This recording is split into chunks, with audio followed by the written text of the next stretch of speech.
When you're a kid and someone shouts, "The snake swallowed our goat," and you go to watch, you're seeing travel very differently. Meet Beryl from Kenya.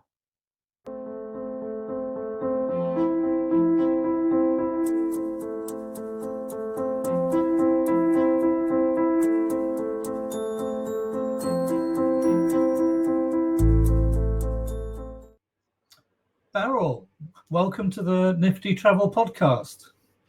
Thank you so much for inviting me here. Yeah, you're welcome. And Thank you. one thing I always like to ask is about your earliest memories of travel.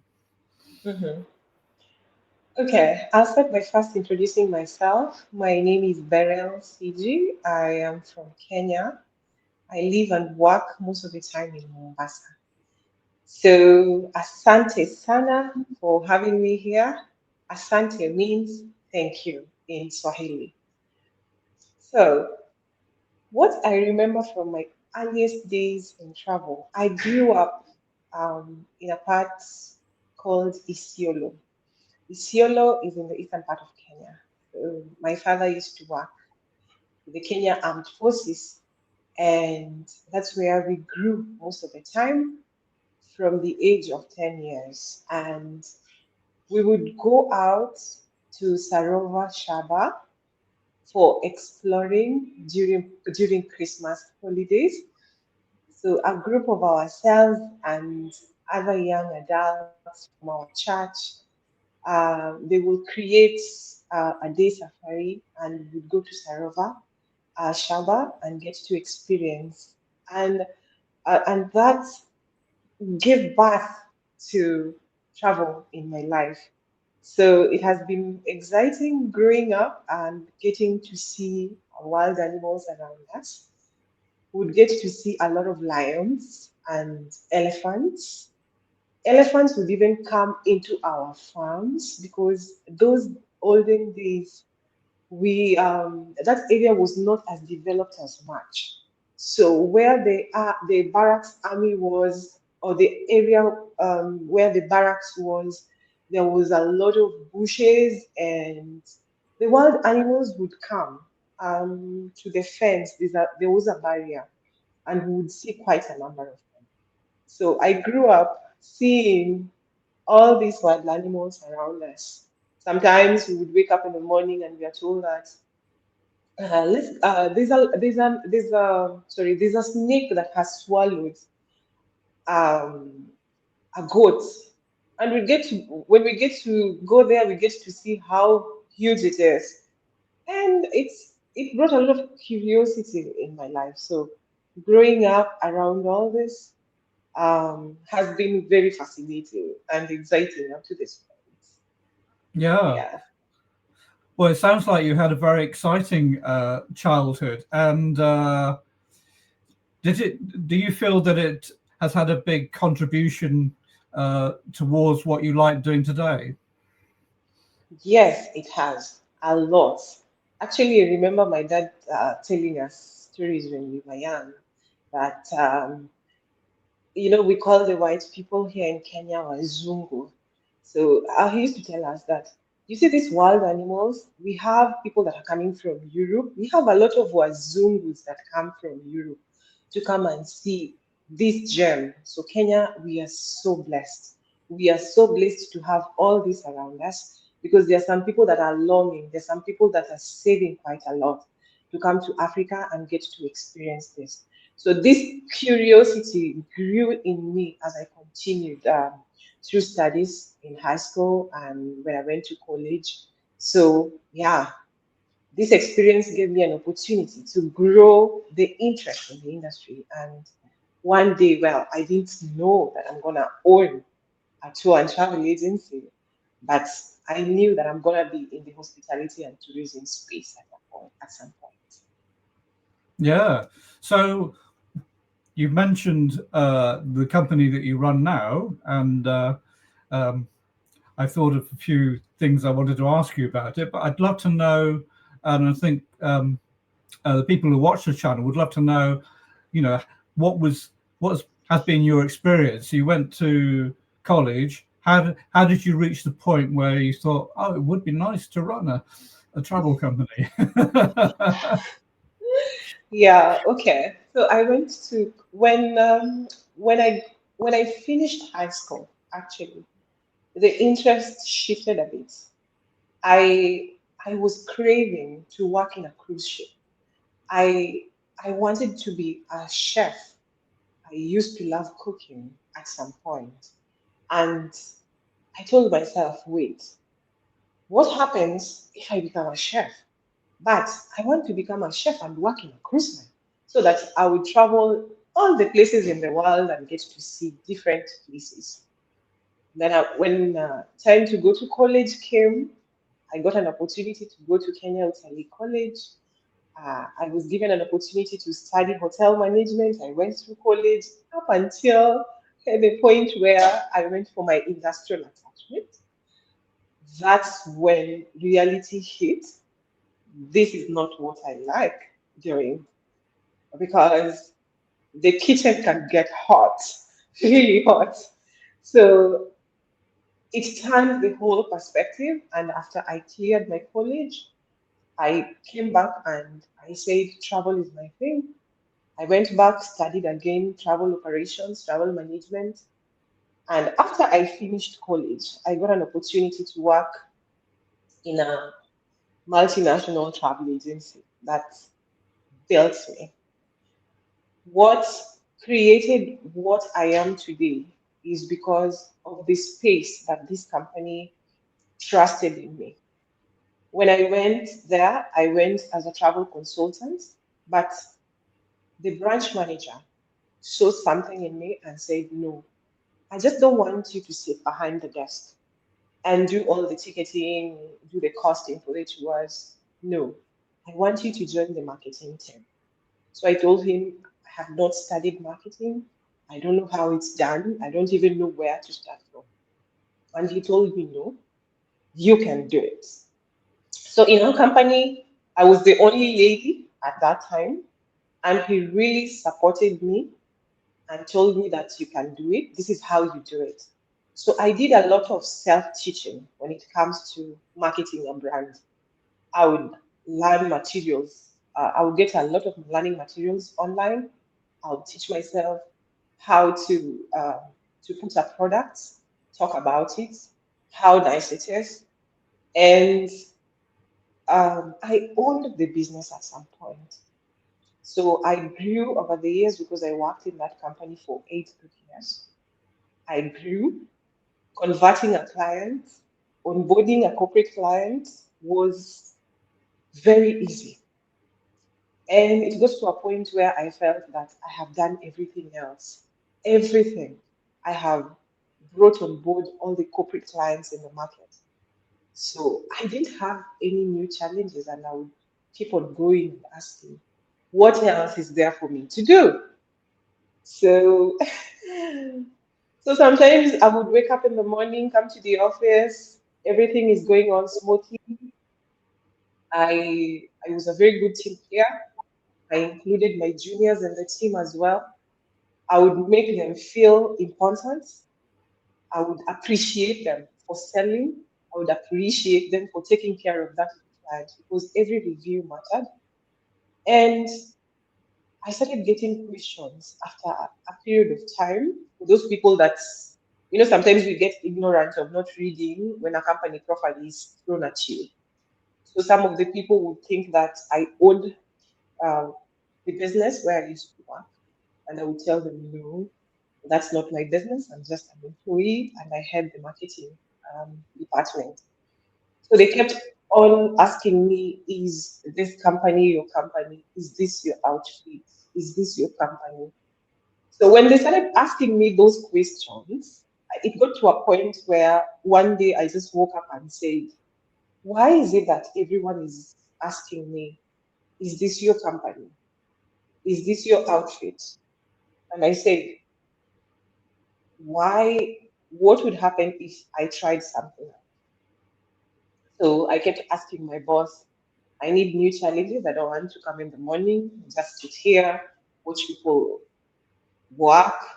I don't want to sit here, Sometimes I would put on my earphones and get to listen to music. I need you to give me a new challenge. And our company that time was doing extremely very well. The targets that we were being given, we had hit up the targets. And now I told my immediate boss that what would happen if they sent you to another branch and I sit on your seat? And he really laughed and said, "Do you think you can run a branch?" And then I said, "Yeah, why not? I need that challenge." So when we had our next AGM and our regional director came down to Mombasa, I told him that I feel I am challenged and I want to sit on that seat. Is it possible for you to give him some other tasks and let's see how I do it? But because it was not a locally owned travel agency, they had their own policies on how some certain positions are awarded. So after a couple of months, I told them that I wanted to go out and try something new. I wanted to give myself a challenge and get to see um, how I perform. No hard feelings at all, just a young girl who wants to grow. So at the age of 31 years, I gave birth to great Impala safaris, and here we are today. We are a team of 7 members and doing absolutely fine. Yes, Mm. that's my story. Oh wow. Yeah, Well, I think when you're passionate about something, though, um, it it's a driving force, isn't it? And yes, I think when you were weighing up whether it should be a cooking career or a travel career, um, it's really about what you want to do every day, isn't it? yeah, yes, absolutely. Yes, Now, I see one of the things, well, several things that uh, you do as part of the company is you go. You're a member of a travel associations. You go to their meetings, the various different experiences, and I see there are, the each year there's a tourism day. So what do you as a company and all the other companies that go to these expos, what's the main benefit do you see for yourself and the other businesses that go? Is it just about connection, or is there more to it than that?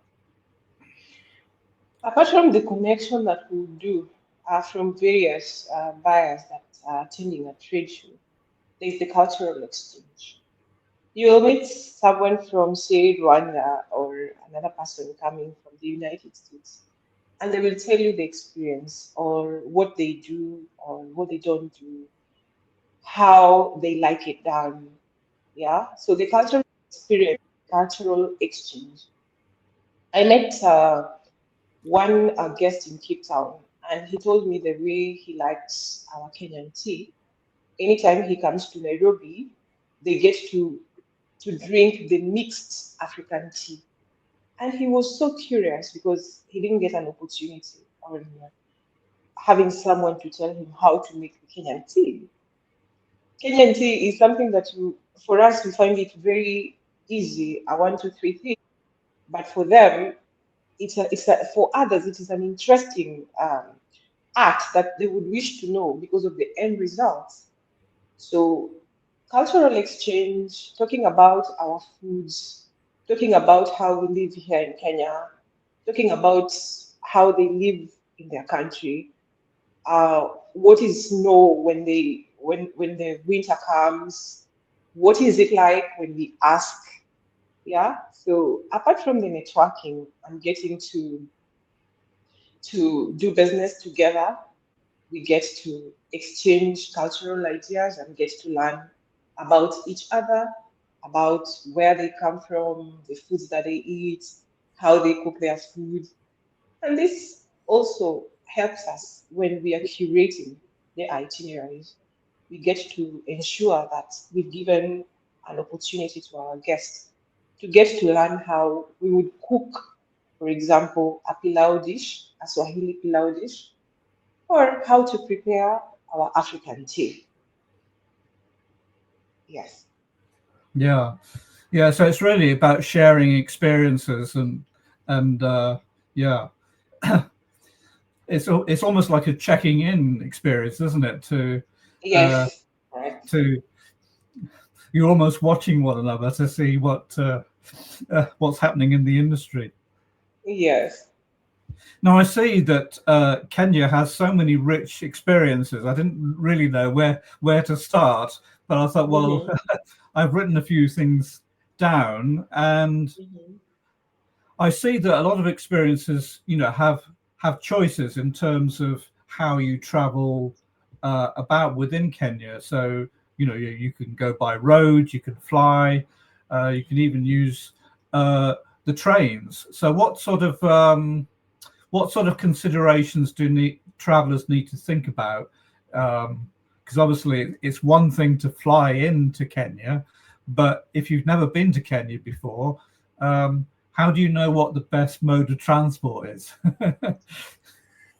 For me, the best mode of transport would be by road and by train. So, where two cities or towns are connecting by train, you get to experience the scenic views when you're riding on the train. When you're also driving by road or when you're going by road, you also get to experience some scenic views along the way.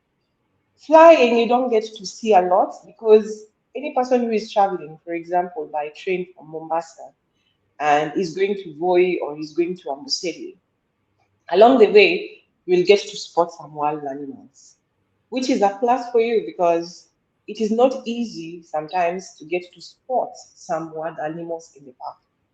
So once you get that opportunity of going by road, you will get to see some wild animals along the way, the beautiful scenic views, you get to see the local people passing around, you get to see the local town, which is very, very important. So for any person who is coming to Africa, to Kenya for the first time, I would encourage them to use road transport. There are some instances where, for example, would be quite a long drive, like say moving from Masai Mara into Diani. That would be a long drive. Unless we recreated the itinerary and when someone comes from Masai Mara, they break in between getting to see some other parts, then down to Mombasa, and then down to Diani. But going by road, especially on not very long distances, a place where you don't need 8 hours on the road, I would encourage road transport because there's a lot to see. It sounds like you are an advocate for slow travel. I am.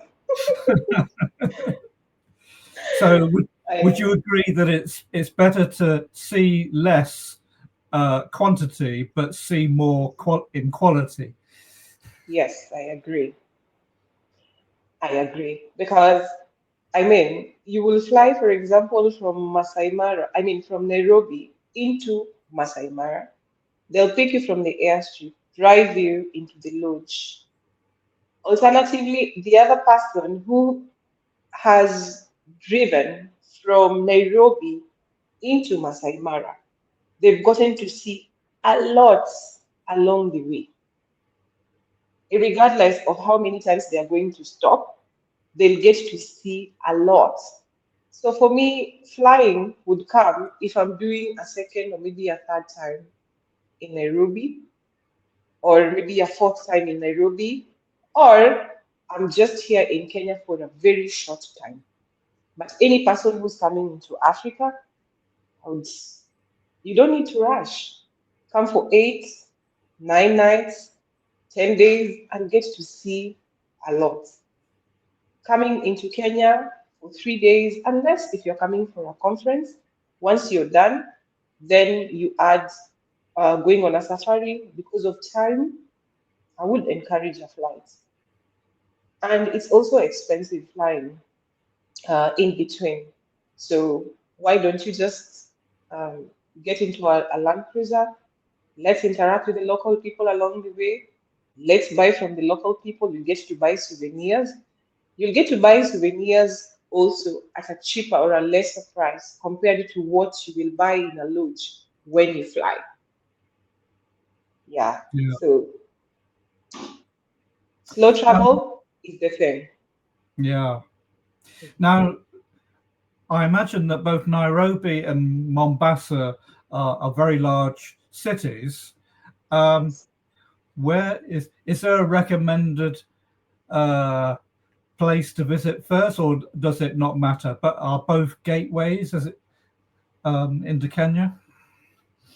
So both gateways into Kenya. So someone can fly directly into Mombasa, do a safari, experience the beach, where we sell the bush and the beach, and of course in between culture. Someone can also fly into Nairobi and start a safari from Nairobi down to Mombasa. So in between there, we will break the journey. Driving from Nairobi to Mombasa in an expressway is very far. So we'll break the journey in between because if your flight is coming into Nairobi, you want to go to Mara. That's a different itinerary totally. But if you want to do a journey into Kenya, then come down to the coast. So we will break the journey in between Nairobi. I will not take you to the Nairobi National Park.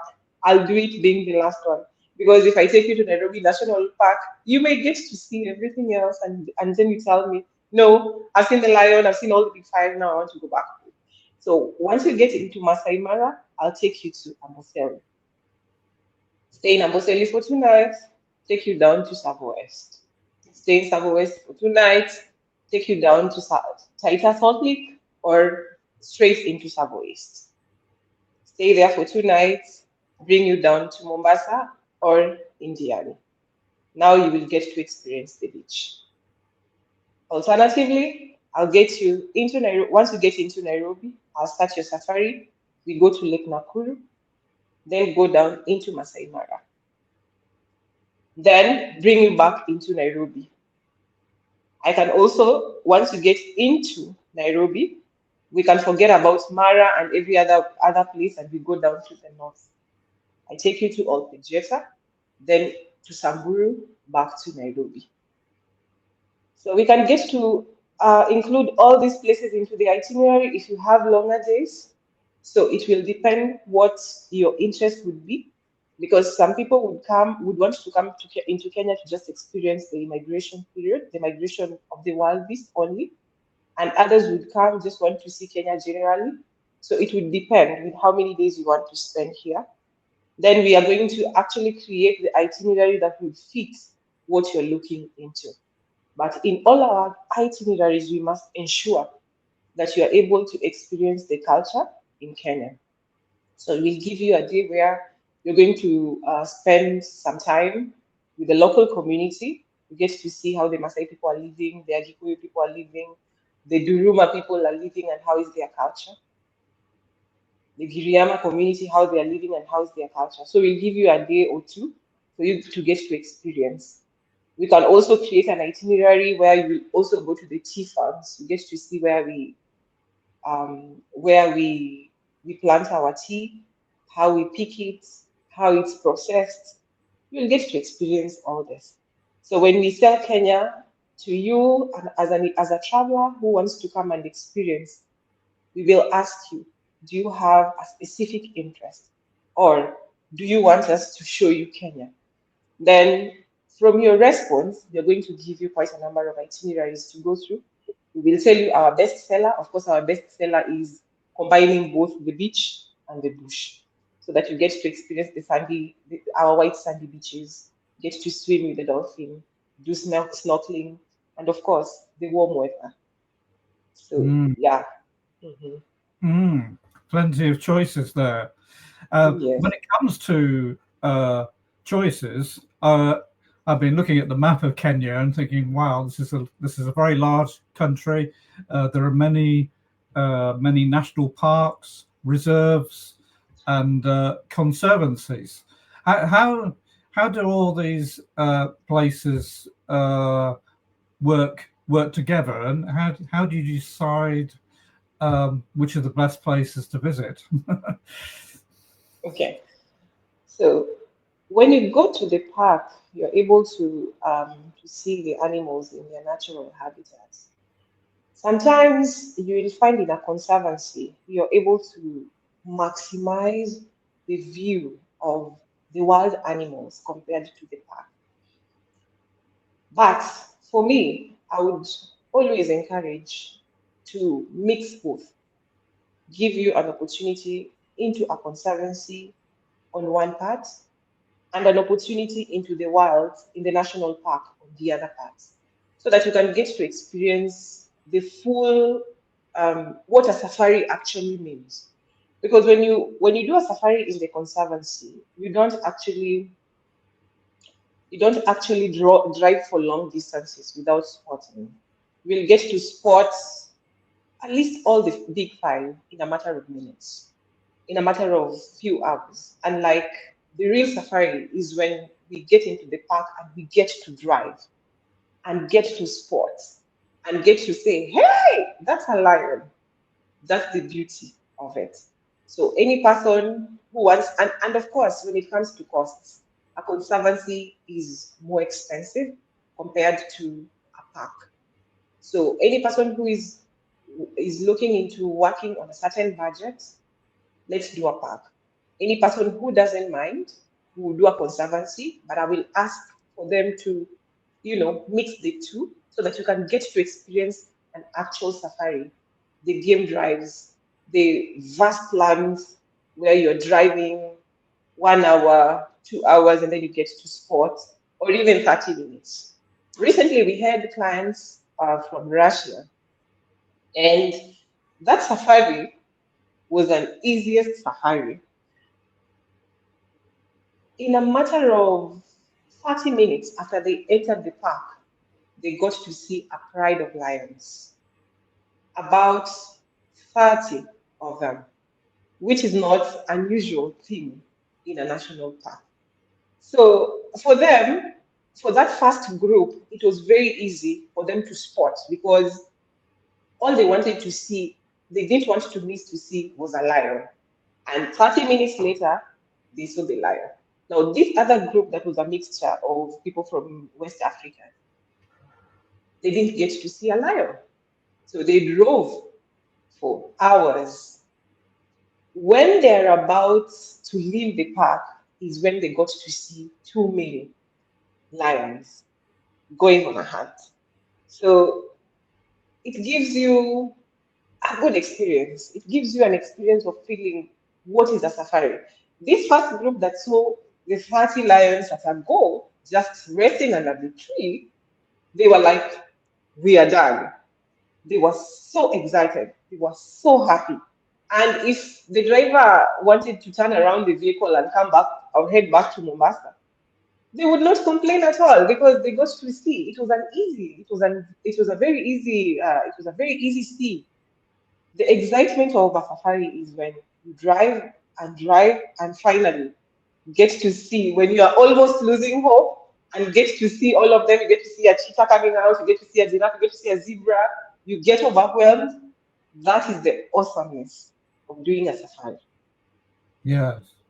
Mhm. Now, one thing that doesn't get talked about a great deal about national parks, and I'd love to get your view on this, is that I was talking to a gentleman another day about a different country, and he was saying, oh, we have 30, 40 national parks, but everybody tends to go to the same one or two parks. And as a result, there are more jeeps and visitors than the animals that they're trying to see. How important is it in Kenya to spread the access, as it were, so that people still get the feeling of a unique experience? It's very important and very serious at it. Recently, Masai Mara National Park increased their park fees.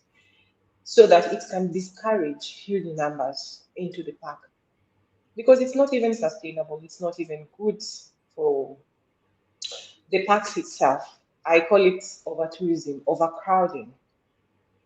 We here encourage actually visitors coming during low season. During low season, we don't have crowded parks. We are able to maximize the park and maximize the views, and give the wild animals their space also to thrive. When we overcrowd the parks, they tend to hold back, run away, because it's their space. It has been invaded by everyone with a lot of noise. So the visitors have come from afar. They've paid quite an amount, and they're not able to see what they wanted to see. So, like in our company, we encourage selling the north for sustainability. We will sell Samburu now, a lot of Samburu, a lot of Meru National Park, and we are also encouraging investors to come and invest in these parks, because these other areas everyone is talking about, Masai Mara, we are having new lodges coming in, crowding the park, and sometimes we are left wondering, will it be sustainable even for the generations to come? Are we going to be talking about the true migration of the wild beast that has been there before? So it's a bit worrying. And as industry people, industry peers, we talk about it. We try to educate each other that let's not do this way. Everybody knows Kenya because of Masai Mara, but there's so many other nice places to see.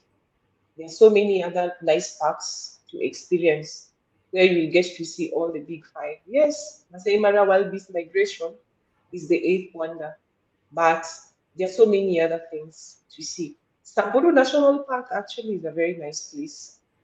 It's a very nice place to visit, and Meru National Park, you get to see a lot of wild animals.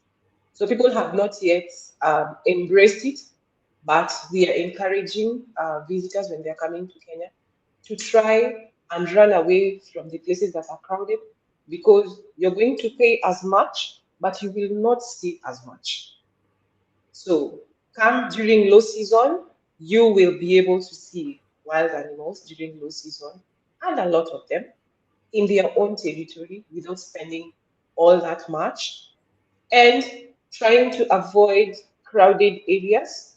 We had a lot of crowd in Amboseli during this season that has just ended, Amboseli and Masai Mara. And most of the visitors that booked with us were not so happy because they were not able to maximize the experience regardless of how much they had paid. So as a company, we are encouraging people to visit Kenya, also during low season. There is a lot that you will get to see. The value of your money is going to be there. Yeah. Well, solving these problems begins with a conversation, doesn't it? So Yes. the more conversations that you can encourage, the better the solution and the better the result for all the different providers. Correct. Because everybody deserves access.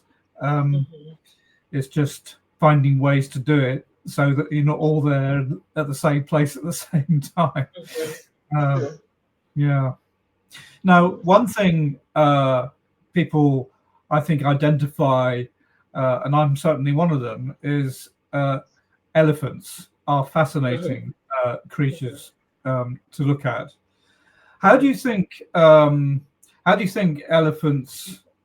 What's their situation in Kenya today? Because unlike us, they don't recognize boundaries. They go wherever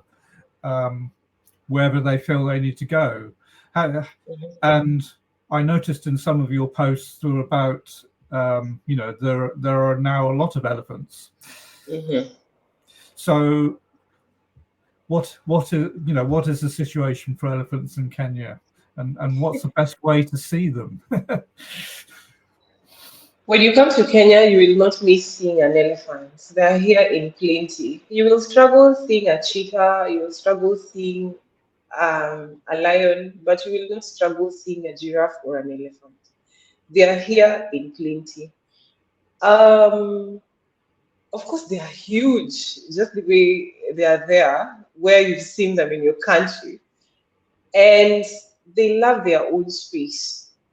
If you agitate them, they tend to be very, very angry and they can come at you.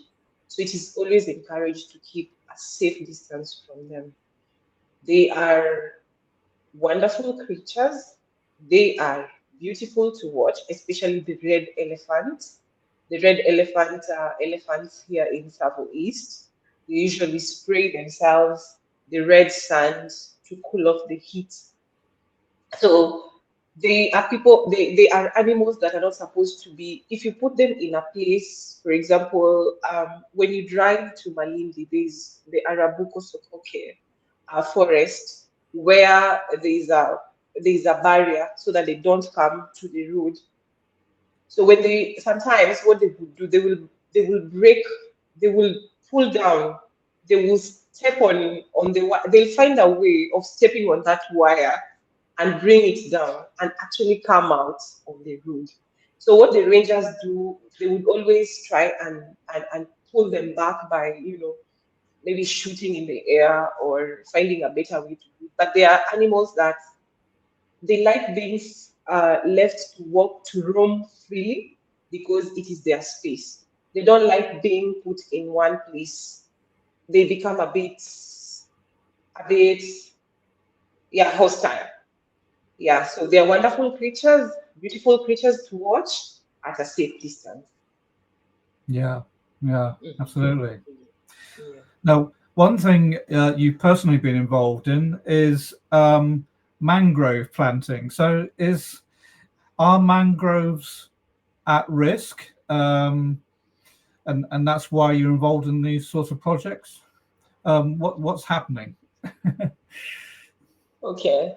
We encourage mangrove planting at least each and every season because we are trying to save the environment. The mangrove, they get to, I don't know what word to use. They get to absorb the carbon that is coming, that is being emitted by the aeroplanes. So when we go for mangrove, or anytime you get an opportunity to come down to Mombasa and get to go to the mangrove area, you will get to see the mangrove plants. The soil around it has turned black, and this black soil turns because of the it has sucked all the carbon that is coming or is being emitted from the aeroplane. So we get to encourage the mangrove planting because of the sustainability, first of all, and because we want to keep the air fresh. So each and every month we do that activity at least once every month to plant as many mangrove as we can, of course, with the community that lives around that area. So it is beneficial to the community and to the people that are living around that area because of the carbon emission that is coming from, especially from the flights. That area that we normally go is around the airport, not very far from the airport, both here in Mombasa and in Diani. Yeah, so that activity we usually do it once every month for the benefit of ourselves as people, and of course the community, and to keep the environment clean of the carbon emission. Hmm. Well, hopefully it's going to make a difference.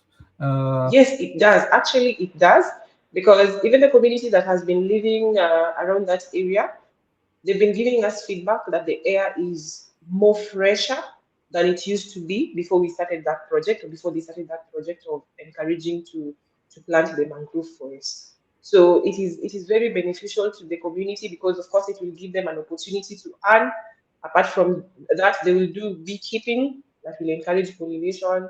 We are going to also get honey from the bees that are very nice and very sweet. The community is benefiting both financially and of course, health-wise. Yeah, absolutely. Well, public health, you Yeah. can't put a price on that, can you? No, no, no. So when it comes to communities, there are many ethnic groups within Kenya. How many? And of course, in a more modern society, we're getting more integrated than ever before. But are there many independent communities that are perhaps more dependent on either tourism or farming? You know, how how do how does tourism contribute to maintaining communities? Because obviously certain communities, well, they can be lost, can't they, if you don't contribute to them, and they've been around not only for centuries but for millennia, and they're part of the culture of a country. So how do you think tourism is contributing to that? Is it doing enough? Yes. Actually, before it was not doing as much compared to now. For me, community are really earning from the tourists that are coming into our country, because when these tourists come into our country, they will buy from them. The 20 or the $25 that they will pay to experience their culture is an earning for them. So the community is well informed on how authentic they should be when it comes to um, talking about their culture to the guests that we have. As a country, we also guide them on how it's supposed to be done. The community programs are supposed to be carried out with a lot of professionalism. There has to be good security. So once all these measures, there has to be good hygiene. So once all these measures have been taken in and the product is ready, then they will come to us, talk to us about it, get to experience ourselves before we start selling. So it's not like in the past where it was a bit of they didn't do it right.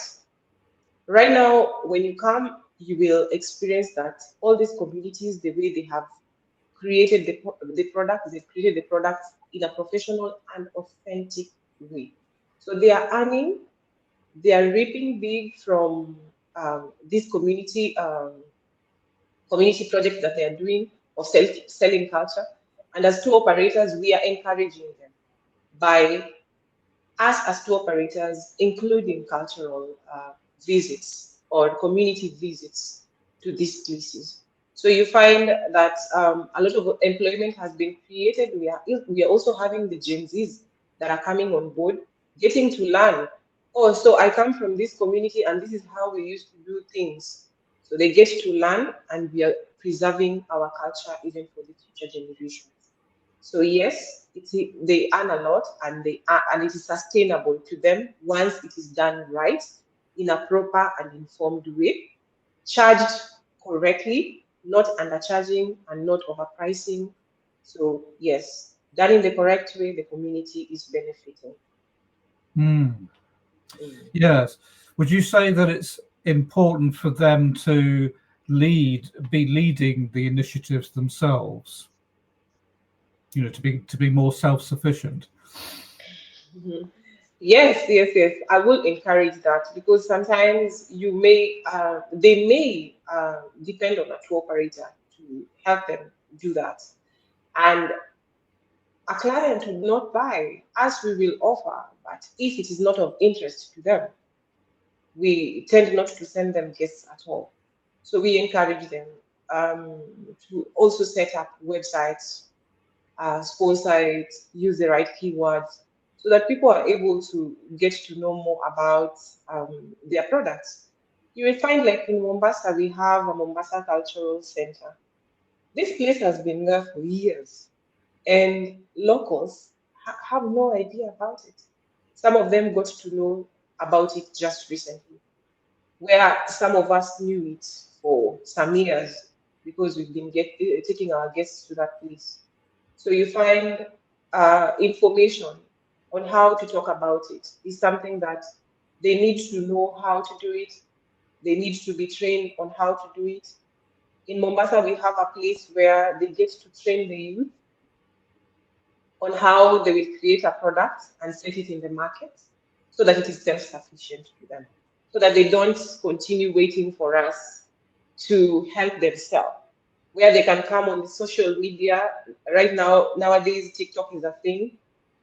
Go on TikTok, talk about the product that they are selling, and they're also getting local tourists. But there before, they never used to talk about any product. They just wait for tour operators. You guys are not coming. You guys are not bringing us guests anymore. No. Like the Swahili pot place, they train them on how to create a product. These are the standards that are needed in the industry, and this is how to market your product. So it is encouraged, it is taught on how there are free lessons that are always there. So it is again up to that person if they want to have their their projects sustainable and if they want their projects to be self-sufficient. Yeah, I guess it it sounds from what you're saying that in order to sort of get it going in a certain direction, it needs to be kind of hybrid, doesn't it? It needs to be Yes. a little of everything, because no one becomes an expert immediately, do they? Yes, yes, yes. Yeah. Now there is a thing, growing in the industry, of course. There's a lot of technology coming our way, and it's coming rather quickly. And as a result, there are large groups of people now who think they can arrange everything themselves. This DIY culture, uh, and in a sense, there's kind of a tension, isn't there, between people? Why do I need anybody? I can do everything myself. Um, what do you think travel professionals should be doing to remind people that they're still needed? When when you mentioned that, I it's reminded me of a lot of scenarios, and I will always say that the travel professionals are very important people, and travel professionals deserve to be paid because sitting down and curating an itinerary or me giving you a flight itinerary with the correct timings, with the minimum connection time, is not easy as ABC. You'll come online and get to see or Google how long is the distance from Nairobi to Amboseli and how long is the distance from this point to this point. There are a lot of things that are involved. We avoid zigzagging.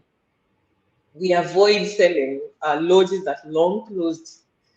There's someone who went online and booked a flight 540. There's an airline that closed some years back. Went online, booked his ticket, paid for his ticket, and the ticket was sent on email. Then he calls me. Um, which terminal is flight 540? I froze. Why? Because he didn't need my advice, or he knew when he comes to me to buy that local ticket, I'm gonna add $10 or $20. So I told him the airline does not exist. It closed long years back. So travel professionals are important in this industry because they will guide you. They will give you the correct itineraries. And in case of anything, they've got your back. You can imagine you went online to, okay, I don't say that the authors are the online portals that people would buy cheap flights and buy. But what would happen when you're traveling and you get stopped by the immigration for one reason or the other, and your flight leaves you, or by the time you're getting to the check-in counter, the counter is already closed. So who's going to help you at that particular point? You have to open up your laptop, go online, start checking another connecting flight because for one reason or the other you are delayed. That's a hell lot of work.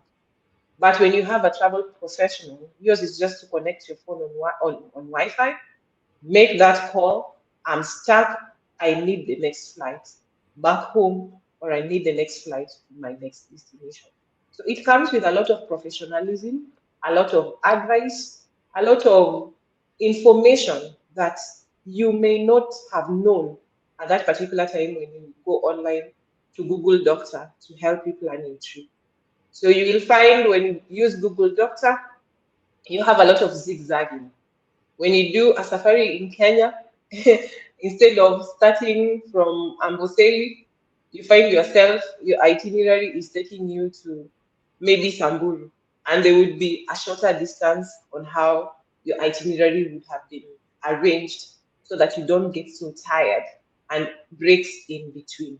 So with a professional, you get enough information. You will get a lot to see along the way that you may have skipped, and in case of anything, you have someone who has your back that you can call at any particular time. I'm stuck here. Please, I need assistance. Yeah, so travel professionals are here to stay, whether we like it or not. With AI coming out, we are needed and we are here to stay. Well, that's good to hear because, as you say, you know, if there was only two things, it would be to travel more efficiently, and just having the peace of mind that um, that someone has always got a plan B, Correct. if you need it. I think that's one of the best things you can have when you're traveling. Now, Correct. you've mentioned tea, but there's also coffee. Um, if you like tea and coffee, I guess Kenya, you're in the right place. Correct. 100%. Yes. So we grow coffee and tea here in Kenya. And we also give our visitors an opportunity to go and experience the tea and coffee farms. They get to experience how tea is picked, how coffee is prepared from the onset to the end. And of course, we'll give you souvenirs at some point to carry coffee and tea back home. So tea is one of our biggest honor, apart from tourism, and of course, coffee as well, and again, flowers. So Kenya is a home of many things to eat, many things to see, many things to experience. Yes, and of course beyond tea and coffee, as you indicated, and as you toyed with as an early career, there are many kinds of eating experiences. And I believe I saw somewhere on your website about the growth of agritourism. So tell me a little bit about that. It sounds like another opportunity to go and visit communities and see how they run their farms. Is that how? Mhm. Tell me a bit Yes, so about that's how, yes, so that is how what we call agrotourism. It is one of the products that we have added into the things that we are selling here in Kenya, where we are going to take you to these farms. You're going to do the plucking of teas. You're going to carry the baskets just like the local people do it. You're going to be in the moment of being taught what is tea, where was tea, where did it come first from, what is the best tea, what is the best part to pluck and how to pluck it. Then it will be taken to the factories to get to see. Now, once it has been plucked from the shamba, from the garden, then we take it to the factory. What is the first process until it is dried, until it's grinded, and until it is packed. So once that is done, We go to the next stage where we are going to the farm. We pick the vegetables. For example, in Kenya, we eat ugali. Ugali is made from maize and Sukumawiki. Sukumawiki in other countries, it's the same as kills. It's the same thing as kills.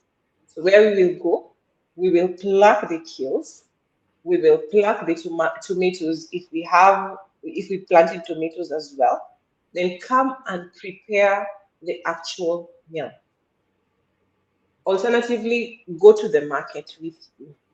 So our itinerary basically that day, we will wake up in the morning, go to the market, pick the tomatoes, pick all the spices that we need to make whatever food that is, then come back and prepare it. Now from the farm to dish. So we cook it from beginning to the end.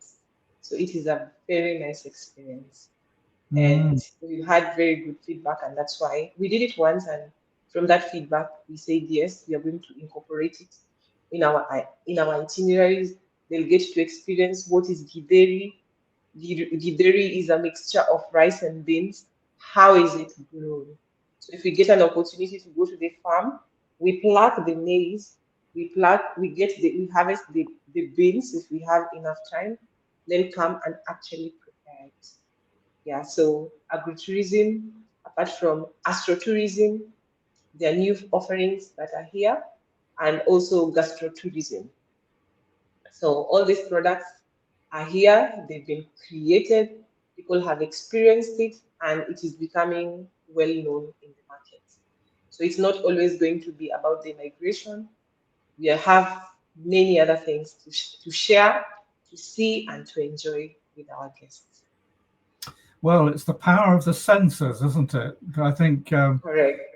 every country has its own variation of that, and I think understanding more about it is, well, for me, it's part of it. Now, I thought as we're almost it's almost an hour already, I was going to ask you about East Africa in general, because obviously you are nearby other countries in East Africa, also have safari opportunities. I noticed you went trekking to, was it to Rwanda to see gorillas, which looked an exciting thing to do. How important is it to the region? Because obviously you have it's like you have a visa. There's a visa system, isn't there, for the whole region? How important has it been for East Africa to be sort of to do things together, and how do you see it developing?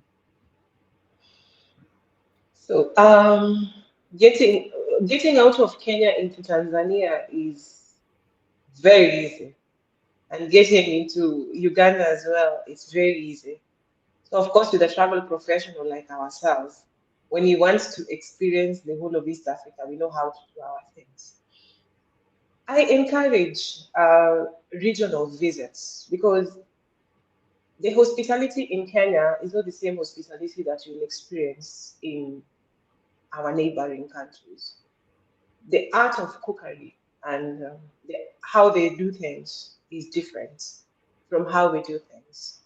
You'll find Kenyans are people that are very friendly and warm.